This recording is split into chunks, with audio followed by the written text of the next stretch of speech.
Isa na namang pangmalakasang project ang i-flex natin today. Ito ay ADV 160 na gawa sa Laguna Branch. Good day mga bossing at panibagong araw, panibagong project tayo. At ito, may dumating tayo ngayon, ADV 160. At abangan nyo na lang mga boss.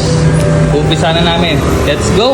Hindi na pinatagal ng Team South yan. Kinalas na agad nila Boss Kenneth at pinrep ito bawat isa. At sa part na to nakapag first coat na si Boss Kenneth ng primer natin. Ito second coating naman yung ina-apply niya. Sa sobrang paspasan ng trabaho, nakapag first coat na agad sila ng base color natin. Pero 2 layers yan, every layer ang gagawin natin dito. Patutuyuin lang natin to. At dahil 7D honeycomb ang napili ni Bossy, black base coat ang kailangan nating ilagay. Matapos nang ma-flex ni Boss Kenneth itong mga panel ni Bossy, naglatag na agad sila ng film na gagamitin natin at inactivate na rin. Kita nyo naman, gamit nating barel, Leeson pa rin. Talaga kasing nagamay na to ng team natin. Literal na madali lang paamuhin. From 1.0 ba naman hanggang 2.0 na nozzle, kumpleto. Kaya wala ka nang hahanapin. Kung gusto mo matesting, nandyan sa mismong video, i-click mo na lang. At balik tayo dito sa nilulubog nila Boss Kenneth. Yung rear side cover, nilulubog na niya. At pagkaahon, eto na yung finish niya agad. Syempre, hugasan muna natin yan bago natin itap coat. Sa mga naghahanap nga pala ng shop natin dito sa Laguna Branch, i-Waze or i-Google Map nyo lang po,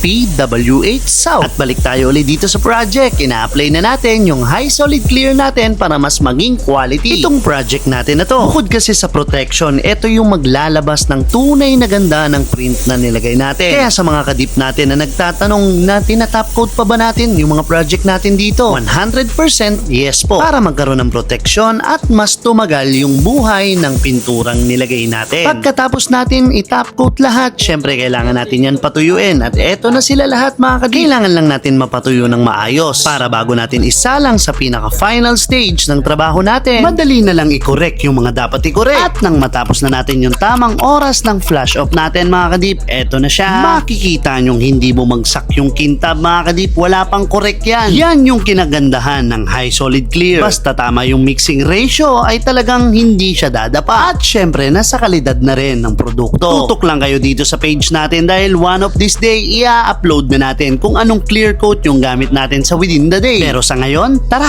interviewin muna natin sila bossing. Mga bossing, kukunin na ngayon yung unit na natapos natin ngayon. Boss, taga saan po kayo? Tiga General Trias po sa San Francisco. Kamusta po yung gawa namin, boss? Solid po, solid. Ganda. Pulido po. Kung i-rate po siya 1 to 10, boss. 11. Sobra na naman.